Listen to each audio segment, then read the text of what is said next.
दोस्तों आईटीसी अपने होटल के बिजनेस को डीमर्जर करने जा रहे हैं, यानी आईटीसी से इसको अलग किया जाएगा। और इससे शेयर होल्डर को क्या फायदा होने वाला है, क्या वाकई में फायदा होगा या फिर नुकसान होने वाला है। तो अलग अलग ब्रोकरेज हाउस की क्या राय है इस मर्जर को लेकर और आईटीसी के शेयर में क्या इन्वेस्टमेंट करना चाहिए। दूसरी तरफ बहुत सारी अफवाहें चल रही है और उसी का निराकरण करने के लिए आईटीसी के मैनेजमेंट ने दिया है बहुत बड़ा बयान। उन्होंने किस तरह से कहा कि शेयर होल्डर को फायदा होगा और कितना फायदा होगा वो भी उन्होंने अच्छे से डिस्कस किया है। तो आखिर शेयर होल्डर को क्या मिलने वाला है, कितना बेनिफिट होगा, जानने की कोशिश करेंगे इस वीडियो के माध्यम से। वैसे आईटीसी बहुत ही मजबूत कंपनी है, बिजनेस लगातार बढ़ रहा है। आप ये देख ही सकते हो कि हिंदुस्तान यूनिलीवर को भी इसने पीछे छोड़ा और मार्केट कैप के लिहाज से ये एफएमसी सेक्टर में सबसे बड़ी कंपनी बनी है। तो आप ये देख ही सकते हो कि बिजनेस तो लगातार बढ़ रहा है, लेकिन अभी भी लोगों को बहुत सारे डाउट्स है इस डीमर्जर को लेकर। तो ये वीडियो अगर आप पूरा देखेंगे तो आपके सारे मन के वहम है वो खत्म हो जाएंगे। लेकिन फ्रेंड उससे पहले अगर आप पहली बार हमारे चैनल पे आए तो चैनल को सब्सक्राइब कर दीजिए, एक बेल आइकॉन दबा दीजिए ताकि जब भी नया वीडियो बने पहला नोटिफिकेशन आपको मिले। वीडियो पसंद आए तो लाइक शेयर जरूर कीजिए। चलो फ्रेंड्स वीडियो स्टार्ट करते हैं। मैं हूँ आपका दोस्त एस.बी. दवे और हमारे अपने चैनल ऑनलाइन कमाई में आपका बहुत बहुत स्वागत है। सबसे पहले आईटीसी के कारोबार की बात करें तो स्टॉक की क्लोजिंग 467 पर ही फ्राइडे को, जहाँ पे 0.56% की तेजी देखने को मिली। तो आप ये देख ही सकते हो कि इंट्राडे में 463 का इसने लो भी बनाया, लेकिन फिर इसमें 469 का हाई बनते हुए पॉजिटिव क्लोजिंग हमें देखने को मिली है। आप इसकी परफॉर्मेंस को देख सकते हैं। 24 जुलाई को स्टॉक 471 के आसपास था और यहाँ पे देख सकते हो कि 3.9% की काफ़ी बड़ी गिरावट हुई। तो डीमर्जर की खबर के बाद जिस तरह से लोगों को थोड़ा सा डर लगने लगा और सरकार ने ये जो कंपनी का जो फैसला था वो लोगों को पसंद नहीं आया कि कंपनी उसमें 4% की अपनी हिस्सेदारी रखेंगे, उससे गिरावट हुई। 25 जुलाई को स्टॉक 462 के आसपास था, 1.90% की और गिरावट हुई। लेकिन 26 जुलाई को देख दो कि स्टॉक फिर से 472 के आसपास आया और 2.2% की हमें तेजी देखने को मिली। बात करें 27 जुलाई की तो 465 के आसपास स्टॉक था और 1.5% की गिरावट हुई। लेकिन 28 जुलाई को स्टॉक फिर से 468 के आसपास आया, 0.7% की तेजी देखने को मिली। और आप देख सकते हो कि यहाँ पे 29 जुलाई को भी स्टॉक ने पॉजिटिव क्लोजिंग दी है। तो जो गिरावट थी वो थमती हुई आपको दिखाई देगी। अब यहाँ पे इसकी परफॉर्मेंस देखें तो पिछले 10 साल में स्टॉक ने 90% का पॉजिटिव रिटर्न दिया है, जो कोई खास नहीं, यानी जिसने 10 साल पहले अगर आईटीसी में इन्वेस्टमेंट किया हुआ तो उसको इतना बेनिफिट नहीं मिल रहा है। 5 ईयर के हिसाब से भी उसका रिटर्न है वो 55% पॉजिटिव है, यानी उसको कोई खास नहीं कहेंगे, इससे कोई ज़्यादा लोगों को फायदा नहीं हुआ। लेकिन जिसने भी 2 साल पहले इन्वेस्टमेंट किया उसको बहुत ही ज़बरदस्त रिटर्न मिल रहा है, करीब 124% का ज़बरदस्त रिटर्न है।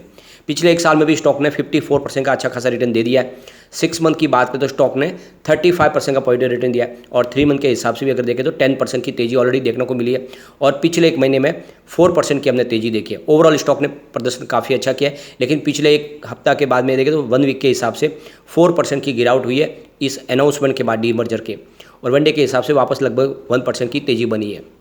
तो यहाँ पे जो लोगों का सबसे बड़ा डर है कि एक तरह से जो माहौल फैलाया जाता है, अफवाह की तरफ फैलाया जाता है कि इस शेयर में आने वाले समय गिरावट होगी, उसका असर देखने को मिलता है, जिसको कहते हैं कि अफवाह पे खरीदो खबर पर बेचो के टिपिकल ट्रेंड के अलावा देख सकते हो कि निवेशकों को ये भी चिंता हो रही है कि आईटीसी के क्लीन डीमर्जर की बजाय कंपनी 40% की हिस्सेदारी अपने पास रखने का फैसला किया है, जिससे शेयरधारकों को प्रॉफिट कम होगा।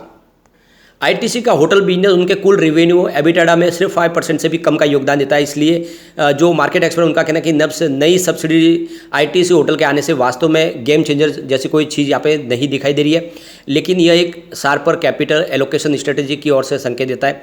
आईटीसी के होटल बिजनेस अब तक एक पैसा भी बिजनेस कमाने वाला नहीं है, ये ऑलरेडी पैसा खाने वाला बिजनेस ही था, इससे इन्होंने कोई बेनिफिट नहीं कमाया। लेकिन आईटीसी जो अपने बिजनेस में खर्च करता है उसका 20% हिस्सा अकेला आईटीसी के होटल बिजनेस में जाता है।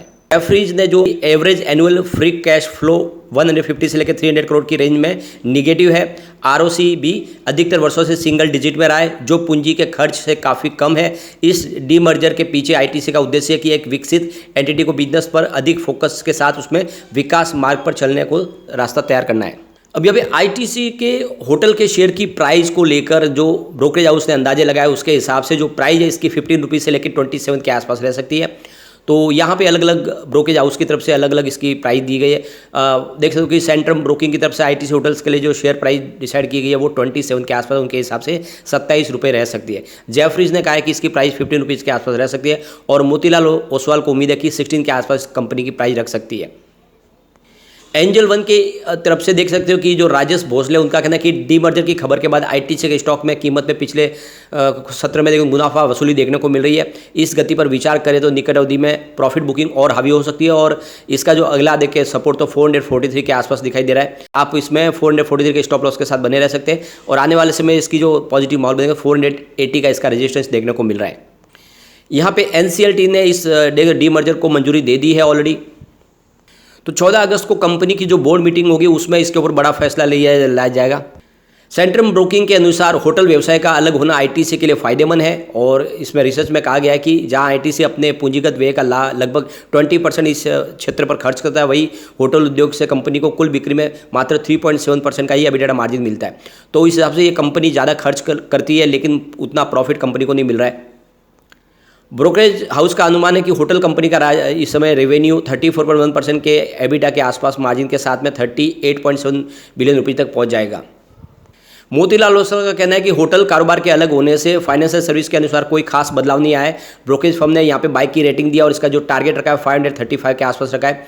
और जेफरीज ने पिछले 10 वर्षों की होटल व्यवसाय के आईटीसी के राजस्व और 5% की कमी का योगदान बताया और इस हिसाब से देखें तो अभी भी ब्रोकरेज हाउस बुलिश है इसको लेकर। अब इन लोगों के जो सारे सवाल है उसके जवाब मैनेजमेंट की तरफ से संजय पुरी ने दिए। आप देख सकते हो कि आईटीसी के होटल का कारोबार का जो डीमर्जर दोनों कंपनियों और मौजूदा शेयर धारकों के सभी के लिए फायदेमंद साबित होगा, ये कहना है एमडी संजीव पुरी का।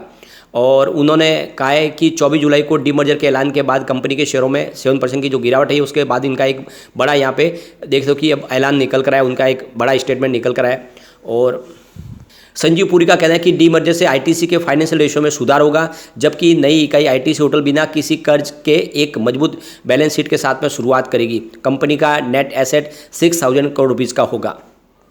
संजीव पुरी ने कहा कि यह व्यवस्था नई इकाई को अपनी तरक्की का रास्ता तय करने और एसेट राइट्स स्ट्रेटजी के आधार पर संसाधन और फंड जुटाने की आज़ादी देगा। साथ ही आईटीसी ब्रांड इक्विटी और मिलकर साथ काम करने से जो होटल व्यवसाय उसमें एक स्थिरता भी रहेगी, यानी आईटीसी का साथ में रहेगा तो वो बिजनेस और तेज़ी से कर पाएंगे और साथ में लोगों का भरोसा भी बना रहेगा।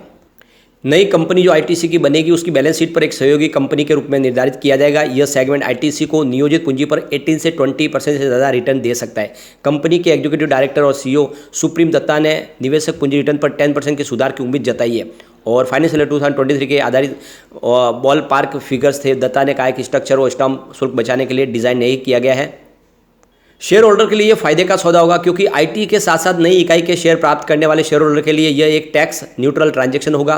प्रबंधन के मुताबिक इसके अलावा जीएसटी का भी कोई प्रभाव इस पर नहीं पड़ेगा, यानी किसी प्रकार का टैक्स पे नहीं करना होगा। संजीव पुरी ने कहा कि आईटीसी के लिए प्रस्तावित स्ट्रक्चर नए शेयर होल्डर की तुलना में मौजूदा शेयर होल्डर को ज़्यादा रिवार्ड देने के लिए डिज़ाइन किया गया है और प्रबंधन के मुताबिक प्रस्तावित पुनर्गठन में आईटीसी और नई इकाई दोनों को संस्थागत तालमेल से लाभ मिलने वाला है, यानी शेयर होल्डर को इसमें काफ़ी ज़्यादा बेनिफिट होगा। सबसे बड़ी बात है कि आईटीसी का और आईटीसी होटल का जो बिजनेस का तालमेल होने से आने वाले समय जो फूड वर्टिकल है उसका तालमेल बना रहेगा और जिससे बेनिफिट दोनों को होगा। आईटीसी होटल के जो एम्प्लॉई है उनकी जो सैलरी और लाभ होगा वो भी आईटीसी होटल के बराबर होगा, उसमें किसी प्रकार की कोई कमी नहीं की जाएगी। सबसे बड़ी बात है कि बैलेंस शीट मजबूत होने की वजह से उनको नया कर्ज लेने में किसी प्रकार की कोई टेंशन नहीं होगी, आराम से उनको कर्ज मिल पाएगा। आईटीसी को अपने किसी भी मौजूदा शेयर होल्डर के साथ में शेयर खरीदने की कोई व्यवस्था नहीं करनी होगी। यदि वे नई इकाई में अपनी हिस्सेदारी बेचना चाहते हैं, प्रबंधन के साथ अनुसार नई इकाई का प्रत्येक शेयर होल्डर अपनी हिस्सेदारी के संबंध में स्वतंत्र निर्णय ले सकेगा।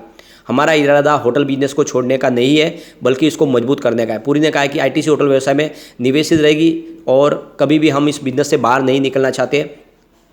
तो 14 अगस्त को जो बोर्ड मीटिंग होगी इसमें इसके ऊपर फैसला लिया जाएगा और ये पूरी डीमर्जर की जो प्रक्रिया पूरी होने में 12 से लेकर 18 महीने का वक्त लग सकता है। तो कुल मिला के संजीव पुरी का कहना है कि शेयर होल्डर को बहुत सारा बेनिफिट होने वाला है, किसी प्रकार का कोई नुकसान नहीं होगा, बल्कि जितने शेयर होल्डर उनको अच्छा इसमें प्रॉफिट ही मिलने वाला है इस डीमर्जर से। अब यहाँ पे देखें तो कंपनी फंडामेंटली बहुत मजबूत है। मार्केट के अब 5,83,770 रुपीज़ को क्रॉस कर गया है।